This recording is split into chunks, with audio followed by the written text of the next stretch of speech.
নমস্কার, আবার একবার আপনাদের সঙ্গে আমি অসীম চক্রবর্তী। আজ মানব জীবনের করতলে রাজ মহিষী ও রাজযোগ।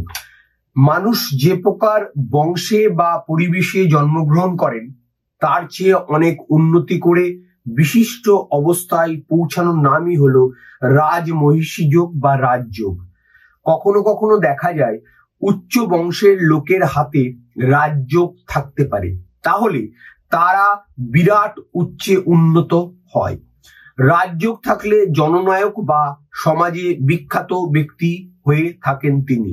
বর্তমানে গণতন্ত্রের যুগে গরিব ঘরের লোকেরাও রাজতুল্য হতে পারেন। যেমন উদাহরণস্বরূপ জগজীবন রাম, কামাল পাশা, মিস্টার ক্রুশ্চেভ, হিটলার, স্টালিন ইত্যাদি মহান ব্যক্তিরা।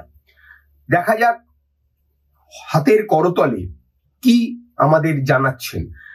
এক ভাগ্যরেখা চিত্রে দেখুন, এক ভাগ্যরেখা বা ঊর্ধ্বরেখা মণিবন্ধ বা কাছাকাছি স্থান বা চন্দ্রক্ষেত্র থেকে উত্থিত হয়ে সোজাভাবে রবি বা শনি বা বৃহস্পতিতে গমন করলে রাজযোগ দেখতে পাওয়া যায় সেই ব্যক্তির হাতে। 2 নম্বর চিত্র দেখুন, রবি রেখা স্পষ্ট বা গভীর বা সুন্দর হয়ে যদি থাকে তাহলে সেই জাতকের হাতে রাজযোগ পরিলক্ষিত হয়। যদি করতলে 3 নম্বর চিত্রে দেখুন, করতলে অঙ্কুশ, চক্র, স্বস্তিক ও ছত্র চিহ্ন যদি থাকে তাহলে সেই ব্যক্তির রাজযোগ বলে আমরা জানি।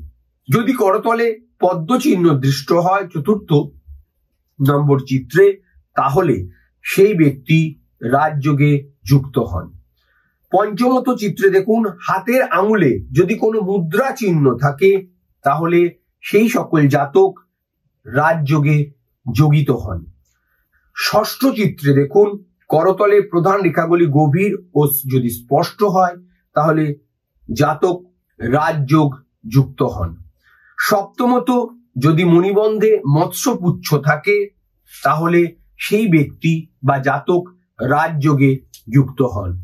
একই সঙ্গে যদি 8ম চিত্রে দেখুন হস্তি চিহ্ন থাকে তাহলে কিন্তু সেই ব্যক্তি কোটিপতি হয়ে থাকেন।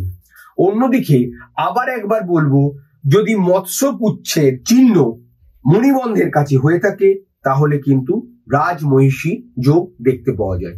9ম চিত্রে দেখুন, বুধের ক্ষেত্রে মুকুল চিহ্ন, রবির ক্ষেত্রে শঙ্খ চিহ্ন, বৃহস্পতির ক্ষেত্রে পদ্ম চিহ্ন এবং শুক্রে যদি পতাকা চিহ্ন থাকে তাহলে রাজমহিষী যোগ পাওয়া যায়।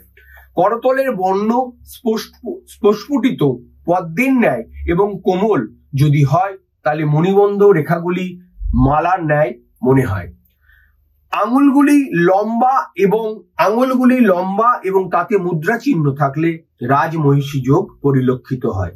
করতলের প্রধান রেখা অর্থাৎ হৃদয় রেখা, শিরোরেখা এবং আয়ু রেখা ও ভাগ্যরেখা শুভ হলে রাজমহিষী যোগ পরিলক্ষিত হয়।